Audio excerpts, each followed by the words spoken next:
Do you want to trade spots? It's fine. Maybe I'll do this. Okay, better. There you go. All right. Good evening, everyone. Welcome to season 2, episode 5 of the Table Talk podcast. I was about to hit it with the movement right quick. We have a great show for you today. We are looking forward to today's show. If you're wondering who is talking, it is me, Omar Thabit. I am actually behind the camera right now. I am going to be the producer of the show, making sure the people who are here, the panel, get the round of applause that they deserve whenever they say something great. By the way, if the TV is looking like that, don't worry about it. I promise you the camera angle is looking a lot better. But like I said, we are officially live. We have a great panel for you today. The discussion today is all about being anti-bullying. The month of October is anti-bullying month. So we made sure that we had to have a conversation about it, and we said, why not start off the month with this topic? So I'm going to go from right to left, all right? So first of all, we have Adel Mozip is in the building today. He is part of the Dearborn Public Schools board member. He is an awesome guy that's in the community, does great things in the community, always about the community. So shout out to Adel. He is in the building. Of course, next to Adel, you got my little sister, Safiyyah Thabit, co-host of the Table Talk podcast. Next to her is the big sister, Abid Thabit, the other co-host of the Table Talk podcast.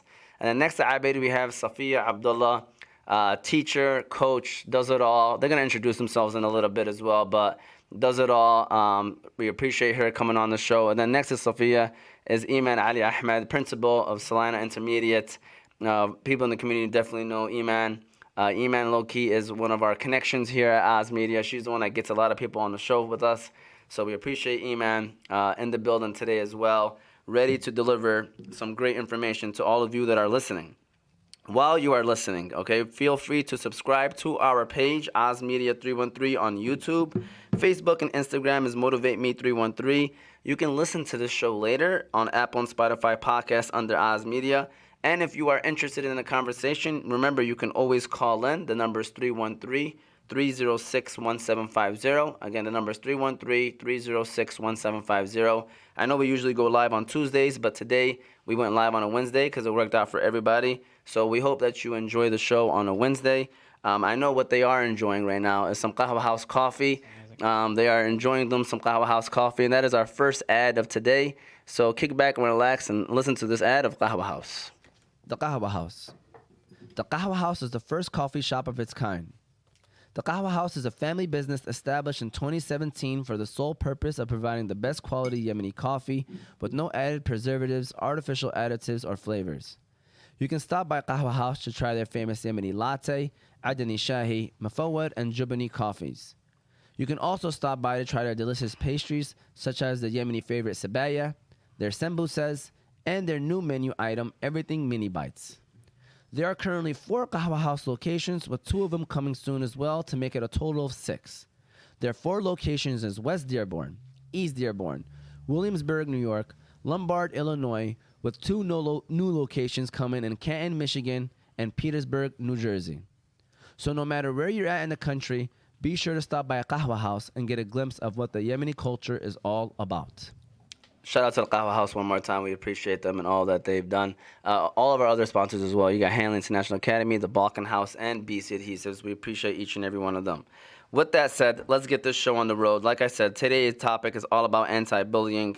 We're going to cover everything that has to do with bullying, bullying in schools, bullying online, maybe even in the communities. But before we do that, I do want you guys to introduce yourself. I know I formally did it, but I would love to hear a little bit more than people that are watching. Would love to hear a little bit more. So Adel, can you tell us a little bit about yourself, things that you do?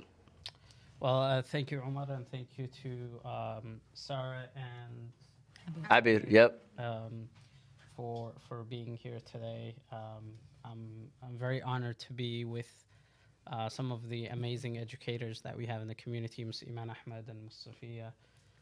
They've all they do is definitely centered around education, and we truly appreciate what they do for our community inside the classroom and even outside with their activism. So I feel very honored. About myself, I feel like I've ran so many campaigns that people already know who I am. But kind of an introduction about myself. I do software development for a living. I teach right now. I teach online. for a company called Genesis 10, and we teach boot camps, people who are being introduced into programming and then becoming software developers. So that's my full-time job right now, and I also have my own startup, Spanhead LLC. And of course, people know me in the community because I serve on the Dearborn School Board, which has both the district and Henry Ford College. That's awesome. That's awesome. Now, Safiyya, you want to give the crowd a little bit more about yourself? Tell us a little bit more. My name is Safiyyah Abdullah. Salam, greetings, all of you. Thank you so much for having me, and thank you to my the person I want to be like when I grow up. That's what I say. For just yet again inviting me to do something that could hopefully benefit myself and others. And thank both of you. My name is Safiyyah Abdullah. I am a teacher in my heart and soul, and I'm a coach, and I'm a mother, and I have been living in Dearborn Heights area for quite a while. Been teaching at Salina for now. This is going on my 11th year, I believe. Wow. It's my home, away from home. I love it. I love the kids. I love the community. It's unlike any other. And I've been in a lot of different communities, and I can say that for a fact. I come from a family of 11. My mom is a principal at a private school, an assistant principal. My twin sister's a teacher, and glad to be here. It's awesome. That's awesome.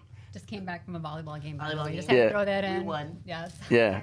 Yes. In varsity. All right, I gotta be on top of that. I'm sorry about that. I gotta get my game going right quick. All right. Wildcat. Let me make sure. All right. Round of applause. See, the crowd wasn't ready. The crowd is ready now. But What kind of coach? What kind of coach am I in terms of? What have you coached? I've coached volleyball, basketball, track and field. I did not want to coach at all. Eman called me and said, "Safiyyah, you're coaching volleyball, right?" And I was like, "Okay." you can't say no. Yeah, you're coaching, and I'm like, "All right, I'm coaching."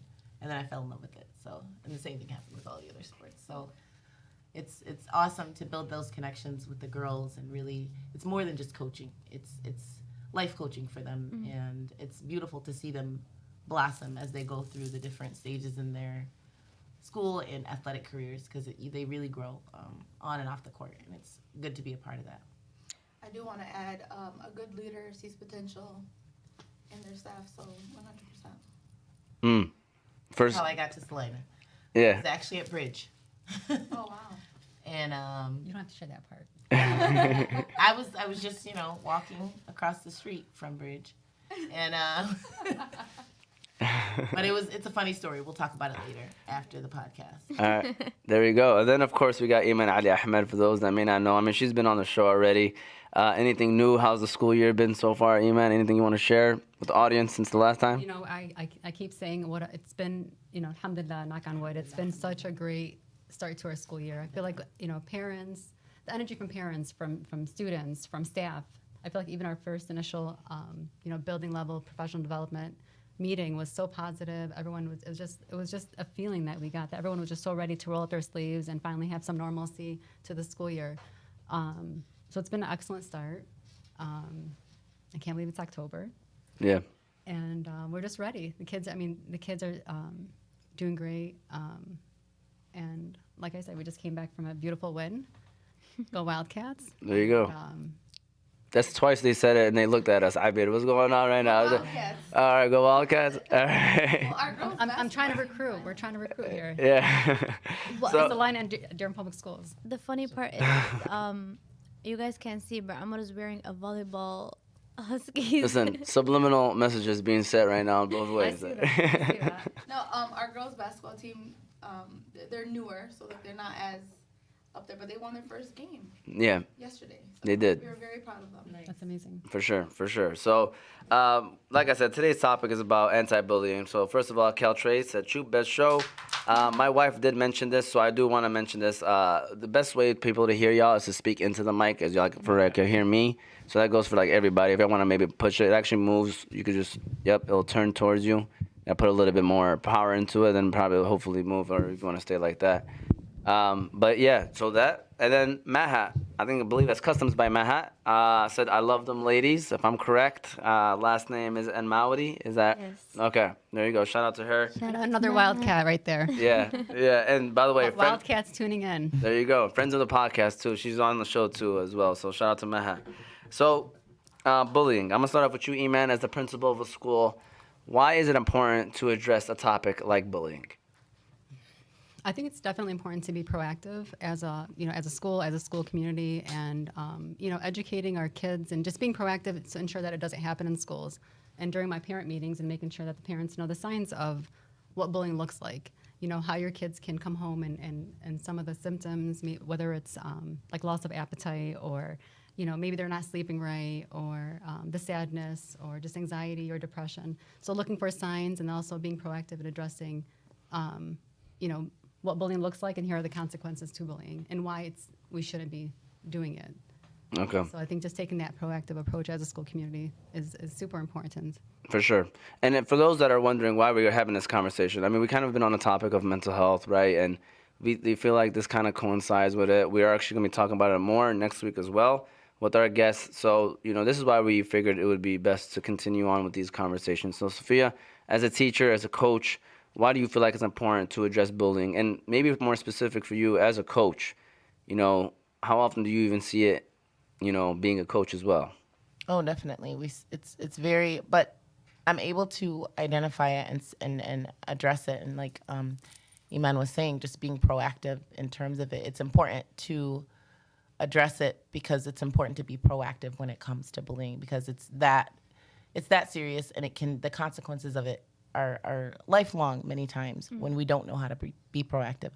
But because I've seen it so much and I'm able to identify it, and you are able to empower others, empower yourself, empower those that are, perpetuating or committing the bullying, when you are educated about it. And in order to be educated about it, unfortunately, I've seen it and had to, deal with it. And it's important to know, to address it, to talk about it, to just so that people feel comfortable talking about it with those that they're close to, and so that everyone understands, like, this is not going away.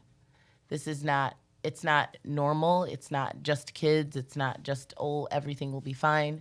There's a way to address it. There's a way to work through it. And it's very important to empower, specifically our youth, ourselves as well, but just that it's not the end all and be all.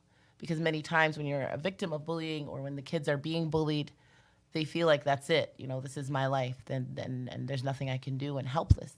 And when we're educated and we're talking about it and we're being proactive, then we're giving them those tools to at least start that process of working through it, addressing it. And then many times it transforms those that are committing or doing the bullying. And I don't want to say many times, but sometimes. And that's the hope, just impacting all involved in the best way possible, and creating that ripple effect that resonates, and essentially, creates more people who are being proactive and addressing it, because it's becoming more of an issue, but at the same time, we're becoming more educated about it. And so we're able to hopefully take these tools that are, some of them hard to put in our toolbox, but we have them once we do. And in order to get them, we've got to be proactive, talk about it, identify it, and make the kids feel comfortable talking about it. And it's nothing new. People think bullying is this new phenomenon, but it's really just it's dominance behavior. It's others. It's people who want to just have more power or overpower others and feel empowered, I guess. And that's inside and outside of the school as well. Mm-hmm. Usually it starts from the home, and whatever you learn in your house, you're going to bring in schools or bring it to work, or bullying happens at work with older people, or sometimes supervisors, or if you're lower than that, they kind of see you in a certain way where you're not like them or whatever. So yes, I just jumped in. No, definitely. And like you said, to piggyback off of what you said, my mom would always tell us, the first society, the first community is the home. Mm-hmm. And so every person that's in that home, whether it's broken or together, whatever it is, whatever the different, whatever the makeup is of that home, that's essentially the community that is going out into the world. So each person in that home is eventually going to be out in the world, and they are taking whatever's there with them, and they are, you know, representatives of that first community in the home. And so whatever's learned, whatever's broken, that's what's going to be either built or broken in society. And there's no perfection. We can't ignore it. But it's essentially when it's cracked within, it creates more cracks. But we have to know how to just start mending those cracks in whatever way we can, and not giving up on ourselves and giving up on each other. Perfectly said. Whether it's a bully themselves or the victim, I think we have to kind of really address both situations, you know. And many times we do what's called restorative circles, where we kind of just repair any harm done between both parties. And it's amazing because you'll have the bully not really knowing.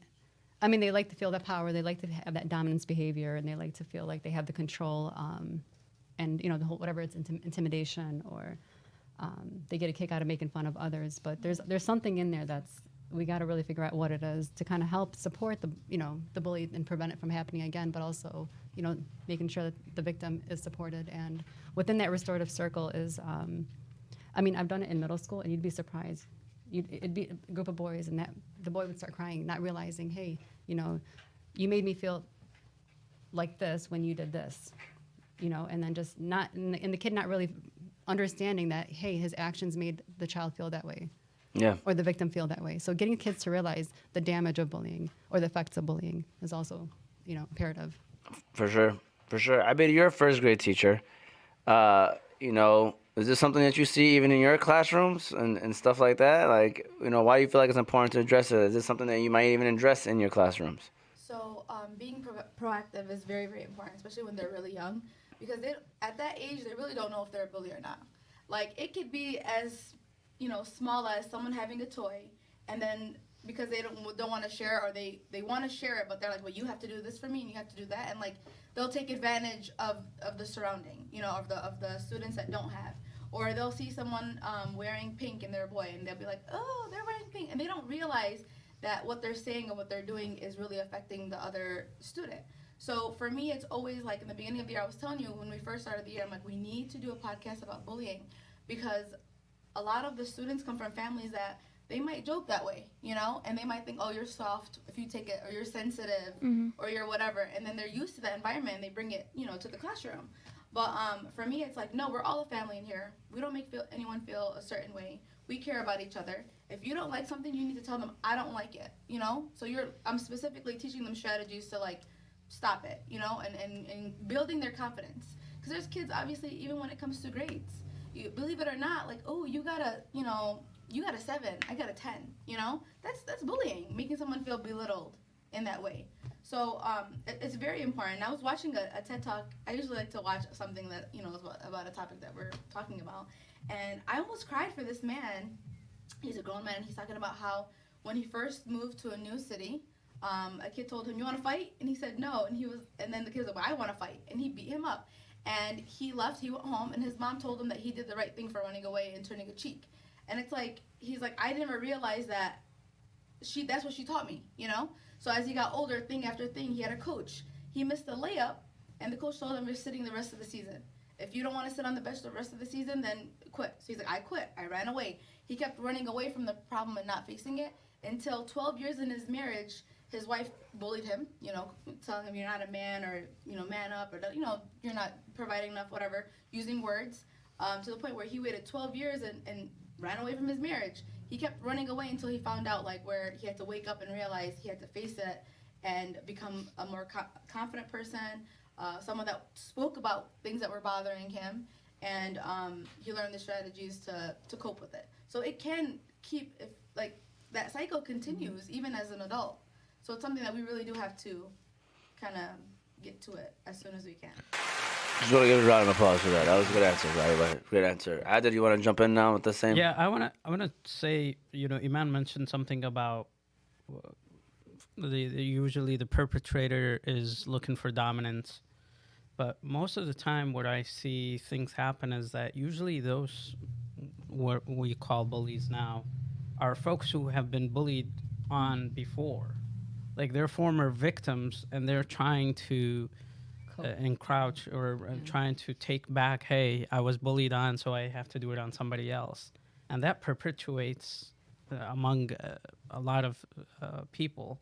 I came to this country when I was 13 years old, and not knowing English in a school that was dominated by a lot of Arab Americans, it was very intimidating. And gym class was like the class that I really shied away from going, because you had all of these students who were usually called jockeys, but all of the dominant students, you don't want to mess with them, you don't want to talk to them, but they would, throw you around in locker rooms.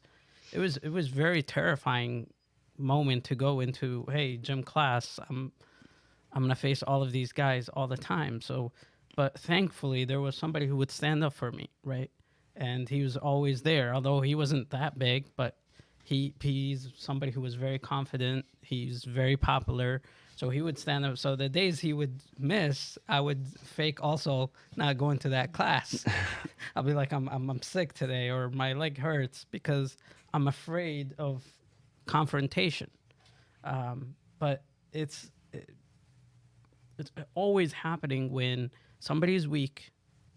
Usually students in school settings, or even in professional settings, when they see somebody who is not as confident of themselves, they take advantage, unfortunately, of that situation. And this is where it's a major problem. And if educators and adults don't see that, then usually the victims can't really come out by themselves and come and say, I'm being bullied, because they're being afraid of what the consequences would be. So how do we make a space for these students, or these especially voiceless, I would call them, to feel the power to say, hey, I'm being bullied and I need help? It's the most difficult thing. And once you get to them, how do you build their confidence level as well? That's even a bigger task. And that's pretty much a very big issue. Yeah. And right now, bullying is not just in classrooms or in places that we're all interconnected. The cyberbullying happens all the time, of how many people attack. Yeah, it's even worse. Because in the past, a lot of the bullying would occur during the day, and then you went home and that was it. Right. Ends there. But then with cyberbullying, it continues. It may start off in school, but then it continues. And once it's online, it's forever.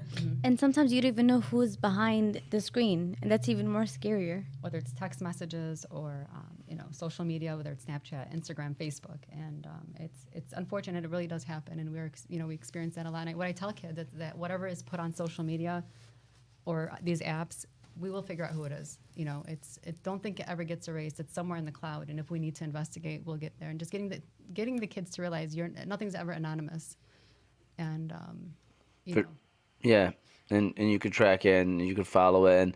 And going back to the consequences part, you were kind of talking about it. By the way, my wife just mentioned that bullying does happen everywhere. So yeah, of course.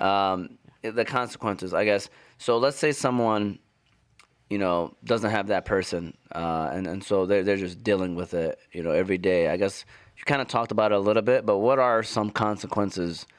Victims of bullying, I guess, what are some of the consequences? Suicide is probably the biggest consequence of victims usually turning to that point, because it fills up their brain the whole time that they're not able even to focus on their studies or on their daily life. It's because they're always thinking, and the thinking mode is, how do we get out of these situations, or how do I not get bullied today? They're always thinking about that, and their anxiety level spikes up to the roof. So I mean, I don't have concrete statistics, but if you look them up, they're scary. And for people to say they don't happen in our community as far as that level, well, if it's not suicide, it's a lot of illnesses, mental illness that you would develop, a lot of anxiety, self-harm, Depression. Or the victims will turn into bigger bullies than the bully that was right. bothering them. A lot of people that I talk to about, because I'm like, were you a bully when you were younger? You just talk about those things because you don't know any better. in that sense. And a lot of people are like, I had to be bullied before I get bullied. Yeah. So I have to show them who I, how I Yeah. am before someone does that to me. And it's sad. And just for me growing up, I feel embarrassed to say that I wasn't a bully, but I was a bystander. My friends were all bullies, but I never said anything. I never, for me, it was like, let me be friends with them so it doesn't happen to me. And that is, I think, the biggest problem is that when everybody is a bystander and nobody is an upstander, and you normalize these situations. Like, most of the time, a bullying act would have somebody who is a third party who's just watching, right? And some folks right now, instead of intervening and saying this is not right, they're pulling their phones and this is something funny that I would record and social post. media. They want to make what great content, and instead of, and I see it on the roads. Like instead of pulling over and helping someone that's been in a car accident, I let hate me those. record, or whether it's a fight or a car accident or another situation. Do you guys Getting our kids? I think that's one of the things that It's I like, tell how kids do when you I- get them to say, stop, this is not right? It's going backwards. That's the crazy thing. Like I feel like we're going backwards as a society, because the more technology we have, and the more people want to watch these things, that's the number one concern. But it's also training our kids to be, as Adel mentioned, being upstanders and doing something about it. And I tell the kids all the time when they're, every chance I get is do something. Don't just watch. And That's the beauty of being a teacher. And I'll say this just happened a day ago. I feel like our Yeah. theme is being proactive. I think, Yeah. and that's actually the 100%. month. If any of the Salina students or the Salina staff are watching, that's our habit of the month. Yes. Is being proactive. So, One of my students actually, I have three grade do you boys. teach? I teach fifth. Fifth grade, okay. And I have three boys, and they are, they're the cool crew, and they're the, and before I got them, the teachers was like, all right, you're getting these three, and, and I had one of the brothers, and just putting them in positions. There's certain kids, there's certain people who want to be leaders by any means. And so I think that with these specific, they're used to being leaders in that way, being the bullies. And so immediately I had to, day one, I'm like, all right, they want to be leaders. I know that this is by any means necessary. I'm going to lead. You're either going to follow me or I'm going to make you follow me. And so just making them aware that there's another way for these specific ones. And then I have one, and I gave a talk, and we talked about, and this was after my principal, Mohammed, the other one, Mr. Abdul Salah, he dropped off posters, and I talked through the posters. I'm like, what do you do if you see somebody being hurt? I'm like, you guys, it's not snitching, it's this, this, and this, and I had a long lecture. And the kids were like, Ms. Abdullah, you always give us these talks. And then after school, he tried to do exactly that. He got in between two big boys, and he probably regretted it, but afterwards he was like, listen, I'm going to do it again. If I see somebody trying to hit someone, I'm going to stop them again. I said, but you got to go get an adult. He's like, but if an adult isn't there, I'm going to stop it again. Just that one conversation with the other, not three boys, but just the other one. And he's, one of my tougher students, but he told me, and he looked me straight in my eyes. He's like, I'm going to stop it every time. that's And what we I try had to train our really, kids. yeah. We try to train our kids to, when they see bullying, or there's a difference between snitching. When they say snitches get stitches, that's a common thing in middle school. But there's a difference between snitching and reporting. You're reporting basically to end the issue from happening or the problem from occurring again. And he really did. He felt empowered. And the other three, because it involved them, I said, look at what happened to, and this is their classmate, look what happened to him because he was just trying to stop it. And immediately I saw a look. I'm like, there's a way to lead. There's a way to, and so I give them those that, take care of your classmate who broke his shoulder. You're his bodyguard. And they were like, oh, I'm his bodyguard? Yeah, you're his bodyguard. You got to make sure nobody's bumping into his arm. He's hurt. And they're like, all right. And they're taking that very seriously. 100%. And so now it's like they've turned their attention to something else, and they're really feeling good, not just from, oh, wow, I see what you did. They're feeling good, and it's a natural human reaction. Because naturally, as human beings, children, adults, we naturally incline toward good. There's a crack, there's a break that needs to be filled, and we either find the good things to fill it or the bad things. And it starts when they're young. And so now I'm seeing, and this is the beauty of being a teacher, and this is why I say it's the best sorry, no offense, job in the world. Absolutely. Well, he's a teacher. I was a teacher, yeah. You are. I'm not. Long-term teacher. I'm not the teacher. But you're a social worker. You're- and I think listen, your you're job working- is very imperative Because you as get well to with see the kids. hope, you get to see that light, you get to see that glimmer, you know, in the future generation, essentially, because these kids are our generation. And so just yesterday and the day before, it was really, really just, you know, it was amazing to see that. It was a tough situation, a tough incident, but just how they're growing from it, and just how we as teachers, as educators, as adults in these children's lives, in each other's lives, we can really, there's no, it's not over till it's over. And we can't, you know, that hopelessness, that, you know, just giving up, that's essentially what, you know, causes the suicide, is the hopelessness. And so we have a job, we have a task, being proactive and just modeling and making sure these kids know, like, I don't care if you're the bully, I don't care if you're the one being bullied, there's hope, and it ain't over till it's over. And how can we flip this? And every single thing is a lesson. Every single thing is a lesson. Use it as a moment. And building that trust so they're able to Building come it. to you if there's ever an issue. You know, as Adel mentioned regarding the consequence, I mean, those are severe consequences Right. to bullying, the whole, you know, with suicide. Yeah. And even violence may be a result of bullying as Yeah. well. So, but making sure that we're just doing whatever we can to build that trust, and where kids feel comfortable, where our children feel comfortable coming to us if there is an issue. For sure, for sure. And Safiyya just gave teachers out there a great way of addressing a bullying situation, of how to handle that. Go ahead, Abed. What are you about to say? You know what also helps, especially with like when it's for the younger kids, role playing.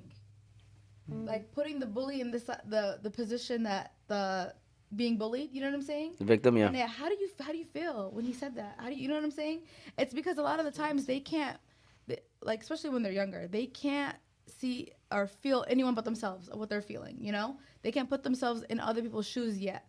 But when you're role playing and you're acting, but they love acting because it's like, you know, let me be someone else. Yeah. Especially if it's something silly or something whatever. But literally, then they'll understand, like, oh, that's what happens when I do this, or that's what, you know. They can feel it. I actually have a question. I could tell we're kind of all different ages, and we all know that, like, bullying has evolved since, like, you were in elementary school or in school and whatever, and when I was in school and stuff. And now that you guys are teachers and you guys work with kids and stuff, what is, like, the number one thing other than social media that you see new in bullying that you never thought would, like, be considered as bullying, or just even be brought into the school? I think something we deal with is like the roasting. You know, just roasting or calling, you know, assigning nicknames to students. And, you know, it's and kids would tell me, like, there was this nickname, I don't want to say it because everyone's going to know who it is. Right. And I'm like, why would you call him that? And it's simple. It's named after an object. And they're like, oh, miss, he likes it. He doesn't mind. You know, it means that, you know, so it's like, no, I think deep inside it does bother him. But so just I think nicknames and just these roasting jokes that we've seen on the rise lately. And that is the next question: is what kind of bullying happens in the schools, and you know, for you being a coach too. So maybe what kind of bullying do you see that happens very often in the building? Specifically with coaching, you're on the bench, which is now, you know, you're, you know, different levels of athleticism being criticized, or, you know, just you didn't get picked first, or you didn't get picked. It's just different little things, and it comes from many times with my most toughest bullies, who, you know, I had one that I actually had to, you know, this was some years back, and, you know, I told her before I said, you know, you're off the team, I had to, you know, let her know, like, this is not the world. Middle school's not the world. You got to go to high school. And she actually just reached out to me a month ago and was just like, thank you for everything, and you were right. And I had a conversation with her, heart to heart. But it comes from just them not feeling important. I'm noticing a lot, especially with coaching, like not feeling important, not feeling recognized, not feeling acknowledged. So when they get that, they want to hold on to it so bad, and they don't want anyone to threaten that. And so maybe the coach might be seeing that she's, you know, getting a little bit better at this. So let me knock her down a peg or two. And it comes from, like I said, that break, that to where they need to. But honestly, I'm going to be honest. What I've seen and what I've experienced at Salina, I'm not just saying that this because I'm there. Yes, it's an issue, and it's getting worse, but it's nothing like some of the other cases that I'm seeing. I feel like specifically, we still have kind of a little bit of the kids still believe in us there. I feel like more so than other places, because many times it's coming from, it's coming from our heart and soul. Like we middle schoolers can sense fakeness, and they can smell it a mile away, I feel like. And so because many of the educators, and I'm not, they're coming from their souls, they're coming from their hearts, and the kids can feel that, even the toughest ones. And so we're able to still have a little bit of an influence. But specifically with coaching, it's a lot of, athletic abilities and, how you played, when you played, how long you played, that are targeted. But they have to talk to each other, and they have to really, really work through it. We don't just glaze it over, because it creates a breakdown. And whatever they learn from those situations is going to benefit them in school, in life. And many times they don't know how to identify it, address it, deal with it. They don't know how to communicate. We're not just teaching them the ABCs. We're teaching them how to be human and interact as humans. And like I said, it's the plus side and the tough side, but they don't know many times. And I feel like we need to also be careful, very careful about just assigning that title, because sometimes kids will be like, yeah, that's what I am. I'm a bully. Or, okay, everybody's calling me a bully. I'm going to be one. So we have to be careful about just identifying what happens and the situation and the problem, and kind of localizing it and staying focused on that, instead of giving them this now tag of bully, because many times that can also be, something that they're like, all right, let's go with it. I'm a bully. I'm going to be that. I am whatever you say I am. I am whatever you say I am. So when you kind of change the language a little bit, like instead of saying you were a bully yesterday or you are a bully. So I saw you said this. I heard you say this to so-and-so. Why did you do that? Let's talk about it. Instead of them saying or believing, there's that kind of gives them that hope. Okay, maybe I can address this. I can talk about this. And then even the person that it happened to, all right, so this was just a bad situation. This was something bad that happened. We can work through it. Not saying that there aren't bullies and we don't, kind of take away the seriousness of it. But I feel like it's really, really important for us to be careful about how we approach and the way that we approach with specifically just the youth. Just because once they're given that title, either they fall into it and they love it and they're like, let me take this on and wear it like a cape, or it has some damaging effects when we use it or just ascribe it. When it's we have to localize and really dig in, and I feel like it's we have to be strategic about how we address it. Right. Some situations are you're a bully, and some situations are they're bullying someone in a situation, and just building more so than just, all right, you are this, this is how we're going to deal with it. You do this, and this is your lanes. You know what I'm saying? Building those bridges whenever we can. We got to be careful about that too. For sure. And that round of applause for that one. And also shout out to Eman for that Eminem reference. Gotta give her a round of applause for that one as well. Adel, for somebody that kind of looks over pretty much all that, and I'm sure you guys probably had moments where situations have happened. I guess, what are some of the things that you've kind of ran across, some of the bullying that's been happening, going back to kind of Sada's question, like that kind of happens these days that might not be normal back then? Yeah, I mean, the stereotype of bullying is that you have those kind of, I don't want to call them gangs, but usually group of people who are allied together, and they would pick another group that they would pick on. And usually the newcomer or somebody who looks different or somebody who is from another country or just behaves differently is kind of the weakest person for those crowds to go after. But what has been seeing, this is nationally, is definitely how things are done online, and especially for young girls who are in the ages of 14 to 16, of how they feel about themselves. I was reading an article on the Wall Street Journal of even how Facebook were being investigated of how their algorithm is actually targeting I see those that. teenage girls of how they look of or how they behave, and that could be damaging. Words again could damage those students, and we're thinking, you know, bullying is just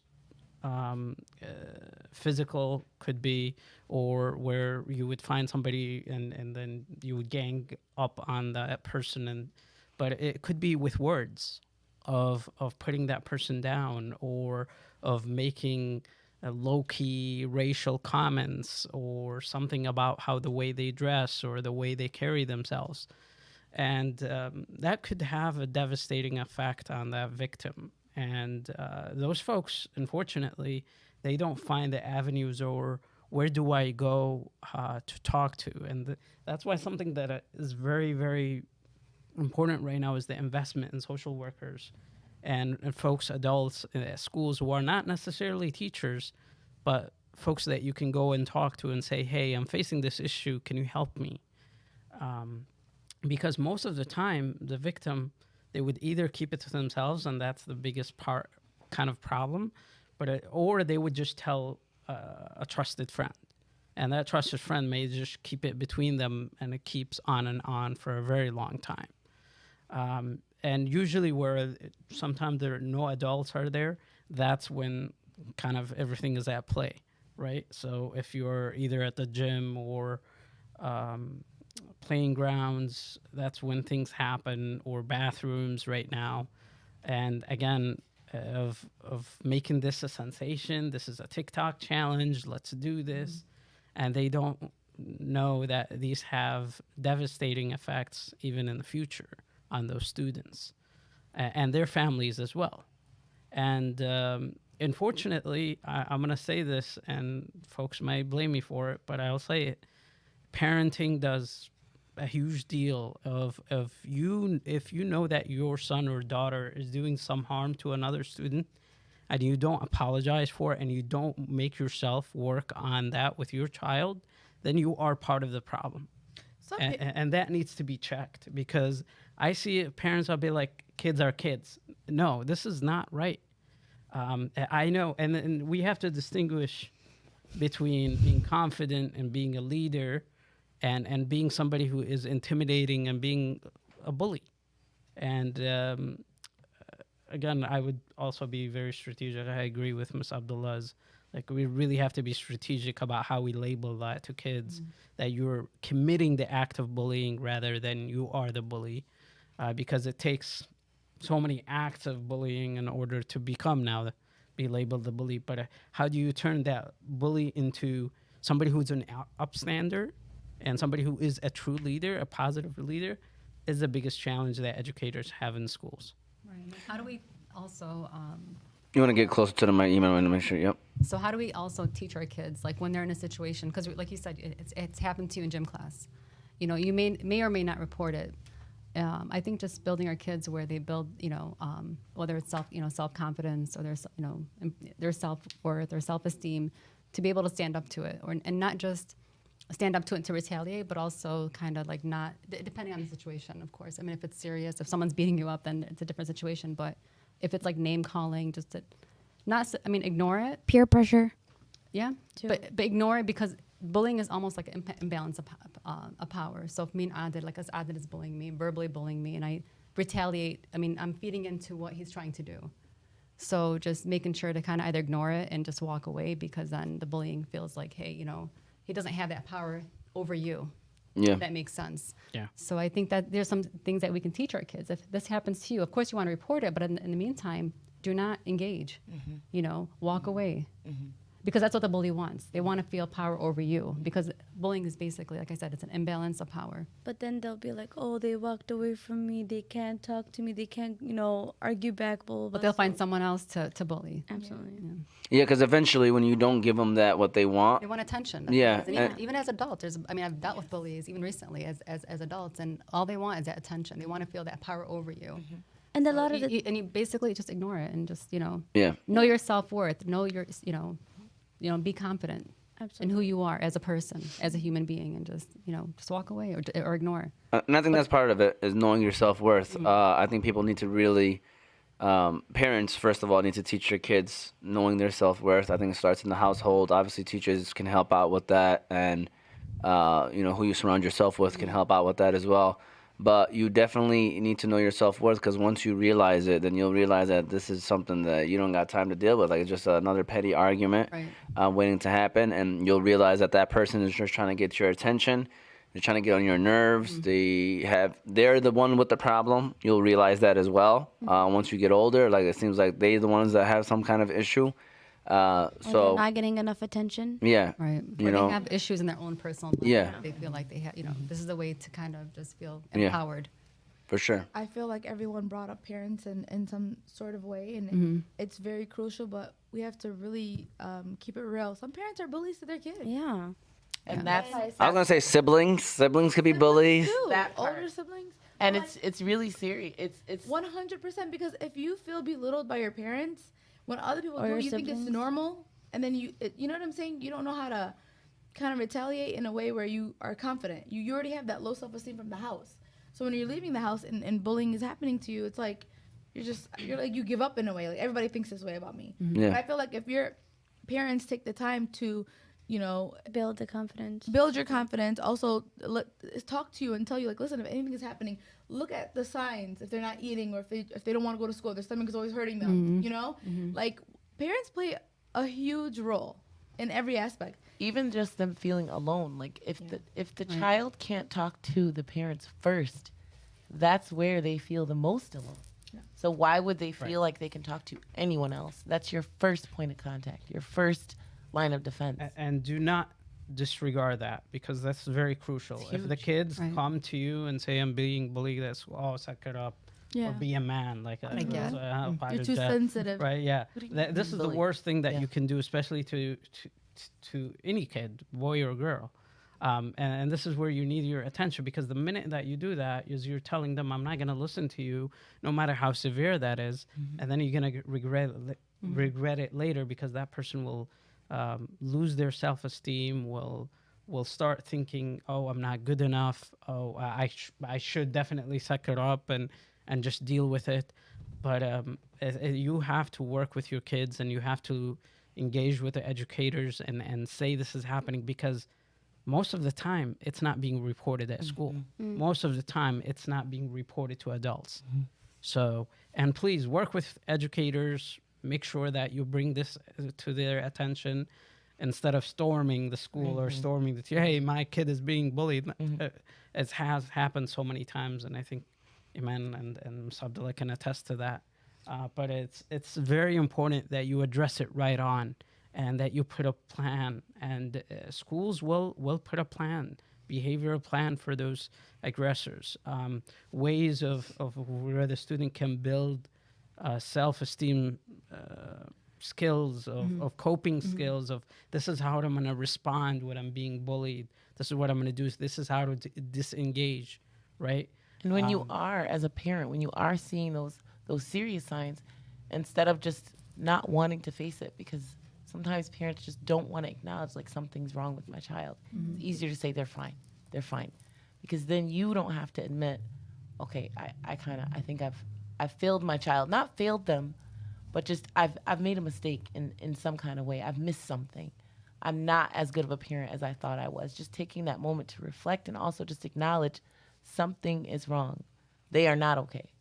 And once you get that inclination, that feeling something's off, addressing it and not ignoring it for a second, not letting it go for a second. We used to have at Dickinson East, peer mediator. Yeah. So you were a peer mediator. Yeah. Peer mediator too, right? Yeah. So we had peer mediation. So they would pick like 10 kids, right? Yeah. There were 10 of us. We'd go through a training and everything. And we'd have a script. And basically, we were students. If they were having conflicts or anything that was bothering them in the school, they would, write up a referral. And we would have a certain time of day where we'd go. We'd read the referrals. And it would be like peers solving each other's problems. But it would be in a way where we can, like, find ways to talk to the other person, And I feel like it was a great... thinking about it now, it's actually a great idea. Really, because it takes away from admin, it takes away from and it gives them coping strategies. When they're telling each other's side of the story, the other person has to repeat, like, what did you understand from that? So they're listening to what they're going through. So like, you know, say I talked and then me and you had a conflict. So I'll get a chance to talk without you interrupting, and then you have to repeat what I said. So you know exactly what I was saying. You know what I'm saying? So like stuff like that, because, you know, not all parents are going to be on board, but we still have to help these kids regardless, you know? And that's one strategy. That's one way in the toolbox, making sure that the kids have, you know, what, you know, they're equipped with just resources, either, you know, talk to a peer, talk to a mentor, a coach, a community leader, a religious leader, principal, or a coach, or a teacher. So just someone that they can turn to and trust and discuss some of the things that they're going through. And we kind of started this conversation with online bullying. I know you kind of got there, but I kind of want to get back to it. I feel like this could have its own show. Yeah. How bad is online bullying, Abid? I'm going to let you start off with this one. Like, how bad is it? How nasty can it get? And what can we do about it? So, back in the day, like when Instagram and Facebook was a thing, people, well, I mean, it still is, but like this one was the first when it first came out, you know. Yeah. That was that was my senior year. Like it was like when I'm just getting out of school, or, you know, going into the real world. It was so scary to put your picture up. Like it was so scary because you were afraid, you know, of just everything. Even till today, I think it's even sometimes more scarier. But anyways, long story short, there was a situation where people were taking people's pictures and making fake accounts. And Still happening until today. Yeah, but like It doesn't matter if you're a guy or a girl. at that moment though, like it was when like now obviously we're used to it in a way, you know what I'm saying? Yeah. But I remember when it first happened, it was so scary. Alhamdulillah, it didn't happen to me. I don't want, you know, whatever. But it happened to so many people around me, and it was like everybody just wanted to get offline. Like no one wanted to even deal with it because it was something that was hurting families. It was just a mess. And there was accusations and like police reports. It was just a lot going on. So, but just like you guys are saying right now, it's still happening. But it's really bad. It's scary. It can ruin reputations. It can ruin people's lives. It can make people want to isolate themselves. So yeah, it's definitely not good. Just think about memes for a second. You know, like people don't. As funny as they are. Yeah, as funny as they are, like you don't never think about the person that's actually in the meme, right? You're just focusing on the meme, kind of laugh about it. But like, you know, all those things that happen, like anything that happens now. I read somewhere, I think it was maybe on Twitter or something, but somebody said like, God forbid if I ever like get caught in public, you know, and somebody's recording and like they don't even know and they're just doing a normal routine that, you know, maybe a household thing, but it's out in public, like, and then they get just bashed for it online on the internet. Like it is one of those things where it's like, it's almost like it could happen anytime. Mm-hmm. Anytime. To anyone. Anyone. And then it could change your life completely because now you're trending online, you know? It's that digital footprint. It never goes away, Yeah. unfortunately. Without naming any names or specifics, a friend of mine who's also a teacher, but she teaches at it's like a high school, and it was her first year, and we had a conversation. We hadn't seen each other in a while, and she's just like emotional. I mean, she's a mom, she's educated, she's, you know, traveled, you know, she's experienced, very, you know, well-spoken, very confident. And we were talking, and this was in Ramadan, and she was just like, you know, I don't think I want to teach. And she was clearly, you know, emotional. And I was like, what happened? And she's like, these kids, you know, they're making memes, and I'm trying to, you know, I think these lessons are amazing. And then I saw these memes, and she started tearing up. Mm. And this is an adult, someone who's, you know, lived life and you would think has all the confidence in the world. And these are high schoolers she was the subject of the memes, of the, you know, the bullying. And she was impacted to the point where she wanted to just, you know, put a stop on her whole career, what she had gone to school for.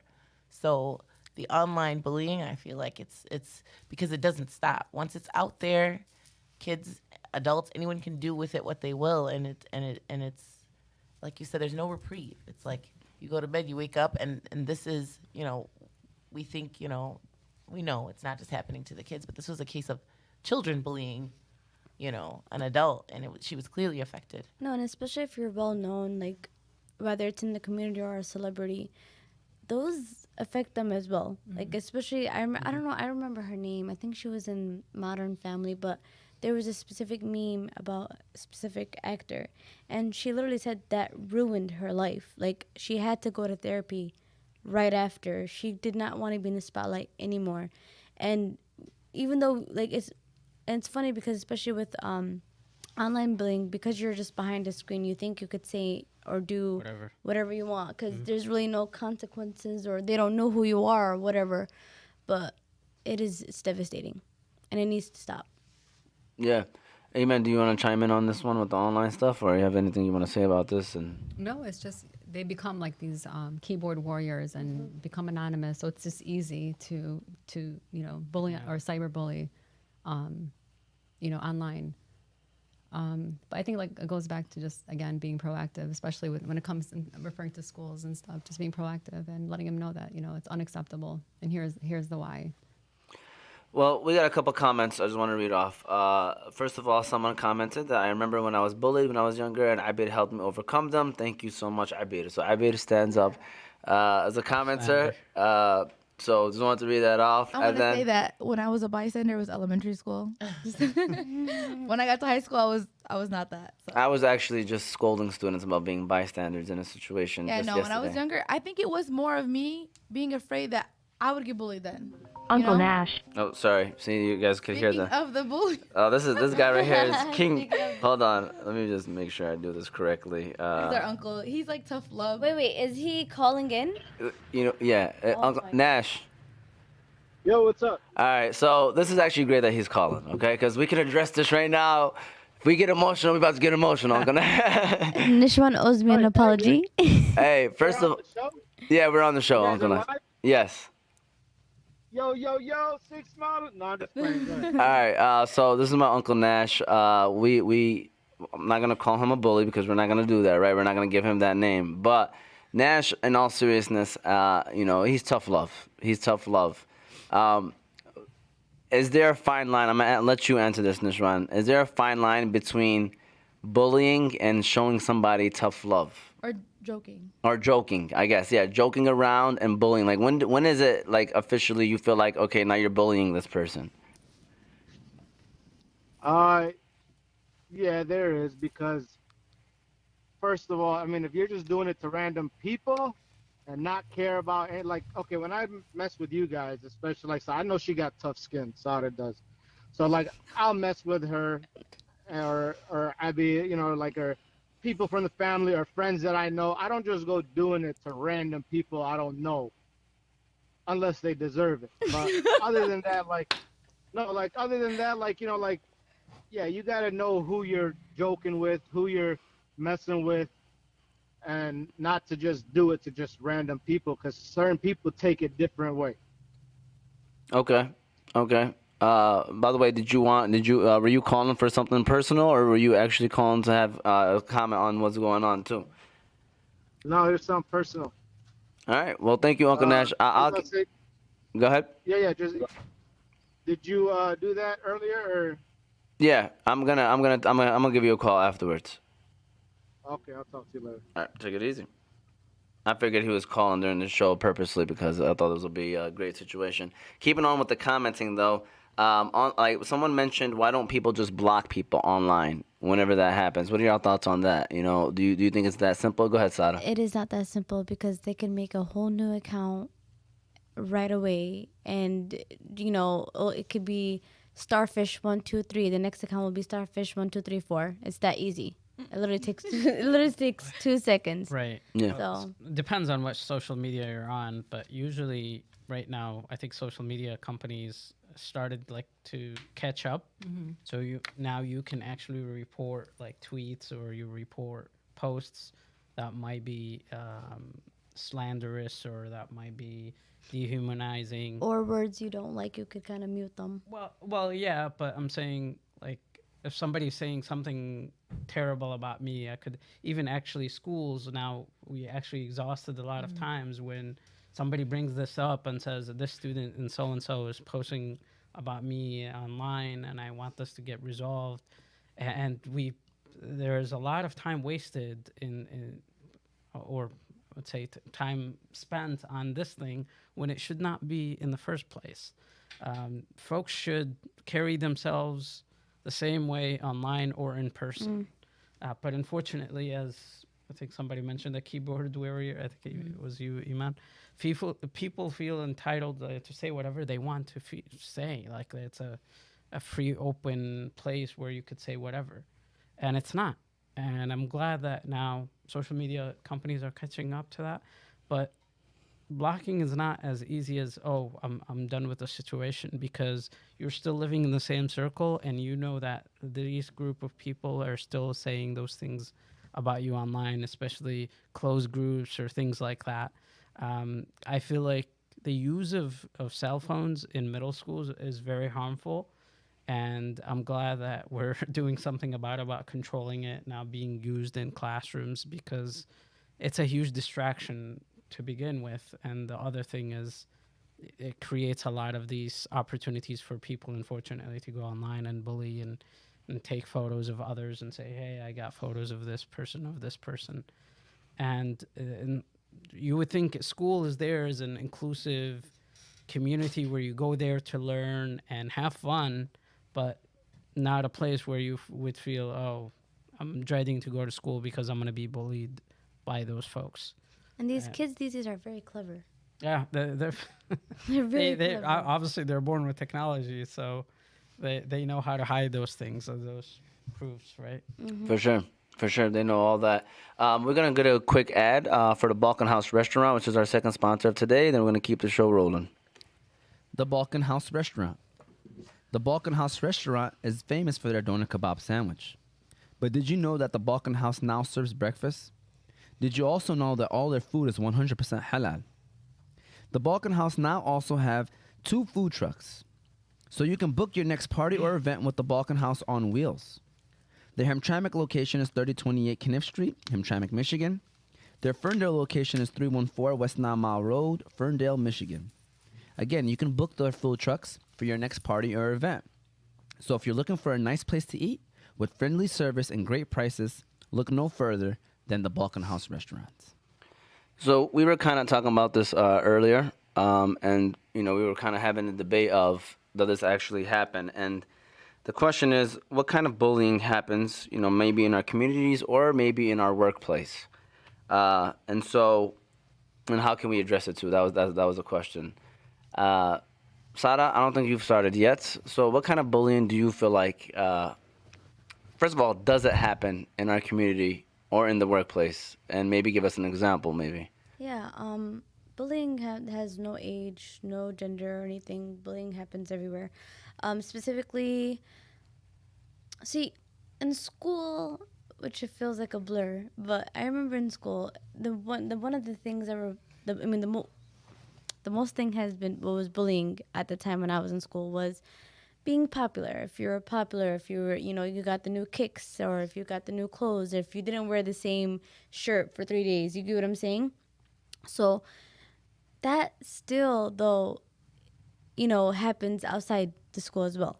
But at workplace, I think would be belittling, or people feeling entitled or have obviously more power over you. Also, going back to what Nishwan was saying on the phone too, and I think we had this little conversation before, sometimes people will take a joke just so they don't feel like they're being sensitive, even though the person that's telling the joke will be insensitive, or pick out something that maybe might trigger you on purpose, and then say, I'm just joking, like, come on, take a joke. And again, that happens in all ages as well. So it is really important to treat people how you want to be treated, whether it's in school or workplace. And that's something that, with any age, we all need to work on and consider. Yeah, I know he mentioned something that, I guess it matters. It really shouldn't matter, because at the end of the day, you are saying something, that obviously it's something mean to somebody, So at the end of the day, you should never want to do that. It's never okay to say something mean to somebody. I see what he was saying, like if you know the person and this is what y'all do. But it's a thing that you do a trend or whatever it is, something that you're so used to doing that you don't really realize it, that you're doing it so much. And then you get lost in it, and next thing you know, that's all you do. You know, our family is built with tough love. Yeah. We end up being a family that just shows tough love. Like, I don't think we show the other side. Like, it would be fine to show tough love if we always, every now and then, showed the the love and the respect to one another. And I know I've been smirking right now because it's true, but it's like you forget it. You forget it because you did that so much, and you think it's okay and stuff. So, that's why we definitely need to reflect on that kind of thinking, because at the end of the day, it ends up becoming part of you when you do it so much. No, and also picking on people's insecurities is major, and I think that's more of an adult thing too. Like, they lack in certain things, or they want to start something or do something and they haven't did it yet, and you're just like, oh, but you haven't. You have all this free time. Like, you don't know what people are going through. You don't know what's going through their heads. You don't know if they're mentally don't have the drive to do it because they're going through other things. So just mind your own. Mind the business that pays you. There you go. Anyone else want to chime in? Anybody want to jump in? I think, it's very intersectional everywhere, whether it's at the workplace or at gatherings, women parties, men parties. Low key, some people would say, would call you out and it would say, oh, that's, you didn't get the job, or you're not good enough, or something like that, where I think, and it happens usually within families a lot. I kind of see it a lot, and it's very, unfortunately, sometimes entrenched in our culture, I think, of some people may be saying it as a way of thinking that you will be better. Yeah. Oh, I'm just Like, saying to this. encourage you. Yeah, this is to encourage you. Like, no, this is not helping. Yeah. Or and it's very sad, I would say. It's like you have to present it very well. Maybe that person, like, oh, you became so overweight. Well, maybe that somebody is dealing with a problem. So don't, especially saying it publicly in front of people, like, and others would give it a smirk and would laugh at it, and that person internalizes, like, wow, that person just said that to me, and might not be courageous to call them back out, and sometimes that would be a problem. But it's very unfortunate of how low key bullying happens, and people don't address it. But it's I myself right now, I would definitely address it with that person. Maybe not that at that setting, but at a different setting, I'd be like, oh, it was uncalled for. You didn't have to say that. So it's very important to locate that, and sometimes check ourselves too. Maybe we might be doing it accidentally or not accidentally. Like, if somebody is new and you call them out on their appearance or on the way they carry themselves, or my own kids sometimes, like, I'm like, did I just say that? Oh, or like, suck up, or you're gonna be better, and he's hurting. So it's like, how do we check ourselves too if we do low key bullying and we do not realize it? Right. And that's something, it's funny that you mentioned that. And this is a topic that I also addressed with during my parent meeting last month. Parents sometimes will do it to their own children and be like, انت ما تسوى وانت فلان وانت ليش ما تقع مثل فلان. Why don't you be like this person? That's the biggest Comparing. problem. And naming them, like sometimes animals into, this or that. But really, I mean, they love their kids, to death. But at the end of the day, sometimes it's like, we're not the best in relaying, what we want to say to our kids. And sometimes it does the opposite.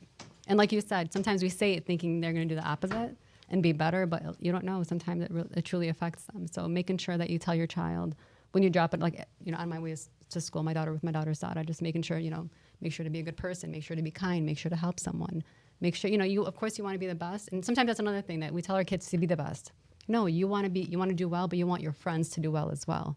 It's not just about me, and just being happy for others. Teaching our kids how to be happy for others will help eliminate a lot of the bullying that happens in schools and in social circles. So Speaking from experience, that's so true. And thank God my mom doesn't watch anything social media. But Oh, okay. I thought you were pointing at her like no, because you but work she with just Principal reminded Eman. me. Just wanted to make sure that. No. There were 11 of us, and there were 8 girls, and the 2 oldest they were the cream of the crop with my mom. They were her right hand, and we told her recently, really just like we knew we could never live up to, our older siblings, and it did affect us, and with my mom, she's not someone that we could have like heart to heart conversations with. Like we know she's there to support us, she's there to give us advice, the best advice, but it wasn't like, hey, let's sit down and talk about this, and like she just sat quiet and she was like, really? And we were like, yeah, like all the time. It was, here's the standard, and why aren't you rising to it? And it wasn't a dig at her. It was just a really beautiful conversation. But she just didn't even realize. And she was just like, I was just like trying to motivate you guys and trying to, but sometimes, many times, when we're interacting, like you said, we're not realizing. And my mom didn't realize, like, and we don't realize sometimes, like, how we're, kind of our kids are like, oh, all right, I'm not going to live up to that. So I guess I'll just. it can be as simple as telling your child, I love you. Because, I mean, that's not something we hear in our culture. It's like, hey, son or daughter, I love you. Yeah. That's something that I try to do. Every morning in the PA system is making sure to remind the kids to be respectful, be responsible, be kind, be proud to be a wildcat. And, and I love you all. Making sure that they hear that. Because a lot of times they don't feel like, that they are loved, and they don't hear that at home. And you don't know what kind of morning they had coming into school. Maybe it was an argument with a sibling, or maybe it was, a struggle trying to get up in the morning. So just letting the kids know, hey, we're here for you. This is our expectations of you, and we love you. Yeah. So. And I tell them, like, you didn't hear the part where the principal said she loved you. And they're like, anyway, here's the homework. Yeah. She loves you. Yeah, for sure. We love you. So taking advantage of situations like that where you're able to address, and then going back to like the workplace bullying, I think, we don't have it in our building, but just, I think it happens. It does happen. It does. No, I'm just Another show. Now that it's out in the air, right? No, I'm just kidding. No, not at all. I can see where it does happen, where you're intimidated to talk to your supervisor, or you feel like, it goes back to that imbalance of power, making, that supervisor feels like they have power over you and they can control you. And then you feel like you're just small, or There's no room to grow. And I have experienced it. I worked in Royal Oak, and I won't say where, and it was just constant. And it was very, it was strategic, and it was like in stages. And there was like, and I had to really just, say, all right, that's it. It took me to, kind of walk away, because this person was hurt people. And this person was literally a broken person. And that's what made me kind of just remove myself, was that I knew, like, I don't think there's any hope, and this is going to continue. Not because, of anything I'm doing. Like, this person's really, really just a broken person and toxic, and just realizing, like you were saying in the beginning of the show, just my self-worth and removing myself from the situation. But it was intense. I love that you mentioned hurt people. Believe it or not, as a kid, I didn't get bullied, but as an adult, I feel like I got a little bit more bullied with like family members and stuff like that. When it comes to situations where, like, if there's new people in the room, they would sometimes use me as like to joke on me, to like start conversations. And it's like, it's always the people that don't have the life that they want, so they'll try to, say, things under the rug or whatever, like, subtle things that are really hurtful, but just to be able to have a conversation, or to be involved, or, to make themselves heard. So I'm gonna be honest with y'all. Listening to all this, like, for instance, coaching, like, my goal is to always motivate the players 24/7. And sometimes, I like to be very blunt. But hearing you guys talk, it makes me think, like, I maybe need to reword the way I say things. Like, I'll just be like, straight up, like, that was a terrible shot. That was a terrible shot. Like, don't ever do that again. All right? Like, I would say something like that. And then I can see how that could be kind of intimidating to a younger. I mean, because there's a relationship that you build, right, and all that stuff. But, like, just kind of just using an example, like, more so people that are listening to really reflect on what you actually say. Yeah. Because as you guys are talking, it makes me wonder, like, man, I feel like I'm doing stuff that was happening to me, and I'm just kind of, like, keeping that going, and it's like you And kind you of have probably to. were like, okay, I dealt with it and I'm Yeah. fine. Yeah. So Yeah. they could deal with it. Yeah. That's a conversation Exactly. we just had regarding like Yes. even when I used to coach, I had a phenomenal co-coach. There was another coach that coached with me equally, and we knew the girls' personalities. Where we knew like maybe one of the girls, if you said, "Hey, that's a terrible pass or a terrible spike or a terrible bump," they'll be okay with it. And then there's some girls who that would break them down. Yeah. So we knew how to kind of like really talk to the kids and Yeah. and just know how they kind of reacted to For sure. a coach's advice or a feedback from the coach. I think with sports, if I may, Because as long as you're giving them the corrective behavior, I think a coach really is quick- like somebody like I'm always thinking following soccer all the time. Mm-hmm. Like I could see, coaches, they're very determined to win, so Yeah. they use everything in their power, and that could include yelling, that could include a lot of things. but it's also corrected behavior. And the language. You're not saying you are a terrible Shooter. shooter. Yeah. You're saying that was a terrible Terrible shot. shot. Yeah. And as a coach, when you see them shine, you highlight that shine. sure. But when you see they need effort and work, Yeah. you have to highlight that it's the work that needs work, not the person. Yes. Not who you are. I know who you are. I know what you're capable of. And then as That a coach, was giving not them the it. corrected, Given what they that should have done. 100%. And I So- see you doing that on the course. So you're constantly giving them like the correct, how to do it the right way. the right way. That was not it. Here, you know what I'm saying? Let me it's show you. immediate. What are you thinking? That's not you. And I'm always like, I agree with you. You always have to like even today I was driving here and I was kind of a little bit distracted because I'm thinking, man, should I have said it that way or should I have, when you calm down, when you're in the heat of the moment, you're just saying whatever's coming to you. Mm-hmm. But the relationship that you build with your athletes is huge, and that's from the beginning. And if it's strong, they trust that, and Yeah. they trust that process. And again, and my mentor is always telling me, Eman's always like, figure out which ones can handle it and which ones can't. And we feel our players out. We know our players, and we know when it's it's a careful balance. And they'll tell you, they're not- they will tell you. Like, I love when you yell at us. I love Right, when you, right. Yeah. Some girls would be Don't like, sit "No, down. Like, we'll go to locker. Like, don't sit down. And I'm like, okay, I'll stand up. But you're right. It's reflection. It's always in life we have to reflect first. I bet you were about to say something. I forgot. It's okay. Okay. It happens to me. I was like, no, I it's think fine. Adel. I Yeah. wanted to say just on the sports thing, it's like I use that in my parenting sometimes. Yeah, for sure. But if I overdo it, like my kids started checking me, hey, why you're always raising your voice, like when it comes to these things, when we talk about these things, especially when they do something terrible. Like I've always taught myself, hey, be calm. It's okay. They're gonna learn from their mistake. But like if they do it again, it's like I feel like my coach just Didn't personality respect your slips word. in. Yeah, it's like, how did you do this? And I'm like, What were you you're raising thinking? your voice. Yeah.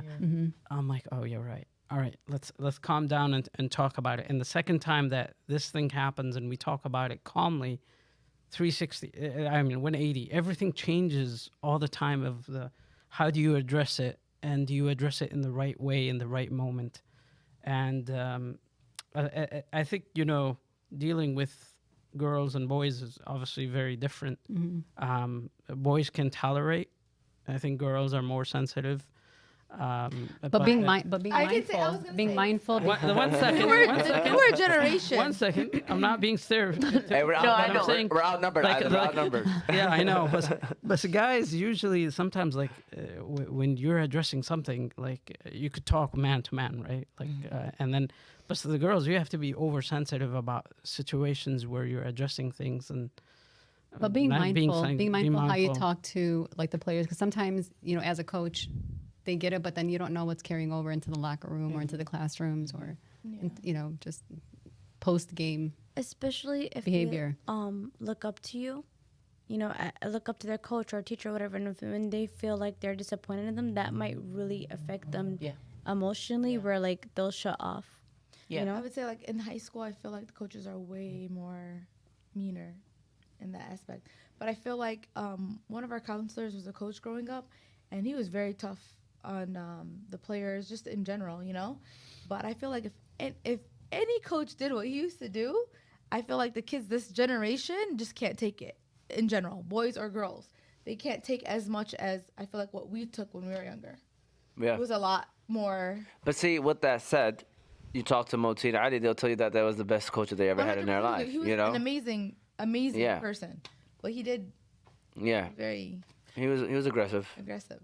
I With wasn't words. trying to like when you were saying boys are less sensitive than girls, but I've noticed just even recently because I have boys and girls, and my son is now a middle schooler, and I'll assume that he can handle it, specifically with me because I feel like with boys with their moms, like what I say to my son impacts him more than like he's used to his dad, you know, and how he is. Right.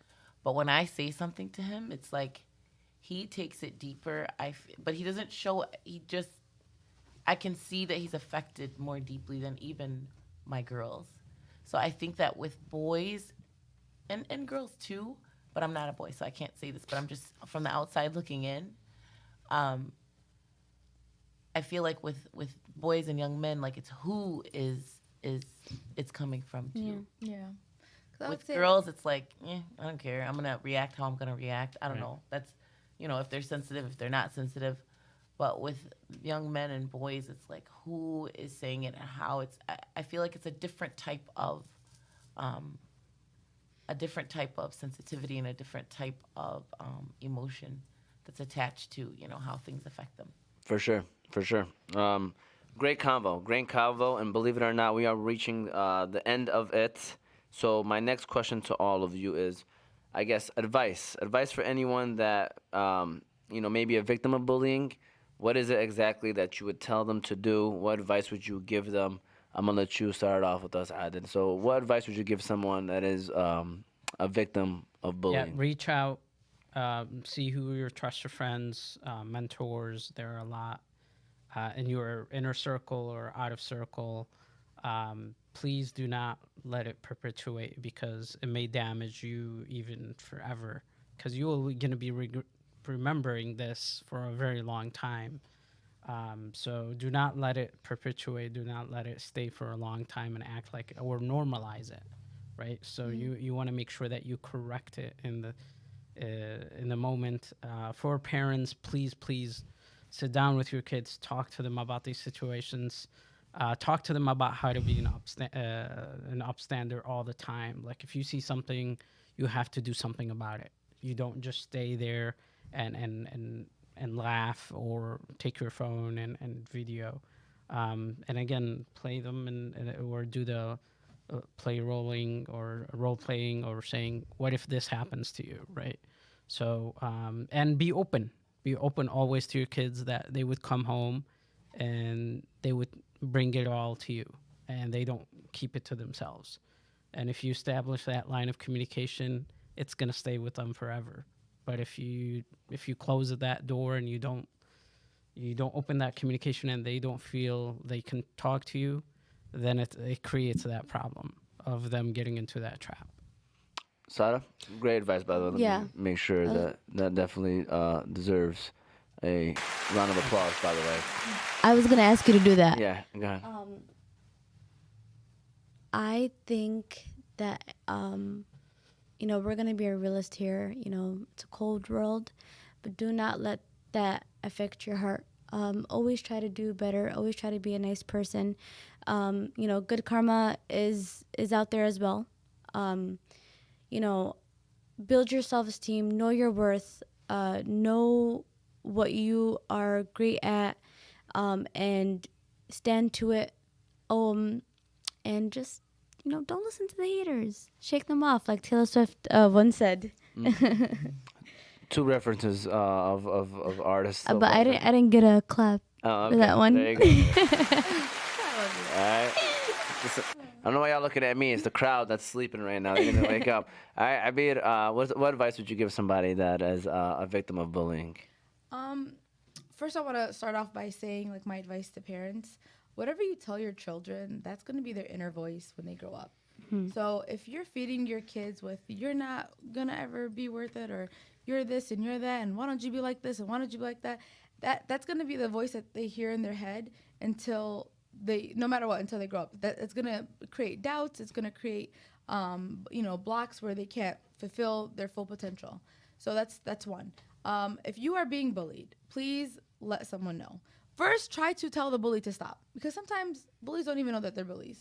They don't know. They think that you have thick skin, or they think that you can take it, or it's a joke. But sometimes you just really need to tell the person, I do not like when you say that, or I don't like when you do that. Please stop. You know? So be confident, build your work on yourself. Work hard on everything that you want to achieve, so you won't even have to worry about the sound around you. And if I would say, for the person that is witnessing bullying, say something, step up, help them out. 2 versus 1 is much more powerful. And if you can't step up to the person, let an adult know, because sometimes the person that is getting bullied is afraid, or doesn't want to be known as a snitch or whatever. So just be mindful, and like Sada said, the golden rule: treat people the way that you want to be treated. Just be kind, be nice, guys. If you have nothing nice to say, don't say it at all. Safiyya? Reach out, in whatever way you can. Talk about it and communicate it to whomever you trust. Even if you don't trust them, say something. For the bully, for the ones being bullied, there's hope. And remembering, who you were created to be, not who you are. And being that light that you were meant to be, and taking that light in instead of that darkness, and turning it around, and just having hope. Have hope, reach out, and take back who you are and who you were meant to be. Beautiful. Beautiful. And then, Eman, we're going to have you give us that final quote. No, just to kind of piggyback on what everyone was saying, is just, if I'm speaking to the victim, letting them know that they're loved, that they're respected. And it's not okay to tolerate any kind of bullying, whether it's physical, cyberbullying, verbal bullying, any kind of intimidation, whether you're an adult or a child. It's not okay. And, you need to talk to someone, report it to a trusted adult or a trusted friend or a trusted source. And know that there is hope. As Safiyya has mentioned, there is hope out there. And, as adults, as, educators, as, community leaders, we just got to be, as, the theme of the show is being proactive and ensuring that, kids know what to do, children know what to do if they are bullied in school, at home, on the court, wherever it may be, they know what to do. And just, like you said, we live in a beautiful world, and we just got to get the kids to see that there is beauty out there. It's not what they see on the media or with politicians, or, that there is good out there, and they just got to find the good and know that, the world at the end of the day is a beautiful place to live in. Yeah, there is good out there, and just focus on the positive. Thank you, Eman, for that. First of all, thank you, everybody. Everybody's going to get a round of applause for this conversation today. That was a great one. This is one of those things where I really hope that we can get maybe students to watch this. This is something I was hearing our admin team talking to a group, I believe it's 5th graders, because they're kind of, Rough. yeah, they're being a little rough to each other. And I was walking by, I just didn't want to stay too long, but I was hearing them talking about, and I have feelings about bullying. The conversation was about bullying each other. And so, yeah, this is a conversation that, pass it along. It was a great conversation. I hope you learned something. It's not one that you could only end it with one conversation. There's a lot of it. There's, it's like an onion you could peel apart little by little and get to the root of it, hopefully, eventually. But thank you. Thank you to everyone who's here. First of all, again, if you wanted to share, it's on YouTube, Oz Media. Feel free to like, subscribe, follow. You can listen to it later on Apple and Spotify podcasts under Oz Media. You can follow us on social media, Facebook and Instagram, Motivate Me 313. We did have a caller to call in, Uncle Nash. Shout out to Uncle Nash. And anybody want to say any final words before we shut this down? Any final comments? Thank you, guys. Thank you Yeah. for having us. Great panel. Thank you. For sure. Again, shout out to Adel, Sada, of course. You got Abid, my sister, and you got Safiyya, and you got Eman, Ali-Ahmed, representing Salina. Both of them are representing Salina Wildcats. We'll give them a shout out as well. Shout out to the Wildcats. But no, seriously, I really do hope you learned something from this today, and hopefully you take it. Not just learn something, but actually take action as well. Hope you enjoy the show, and we will see you all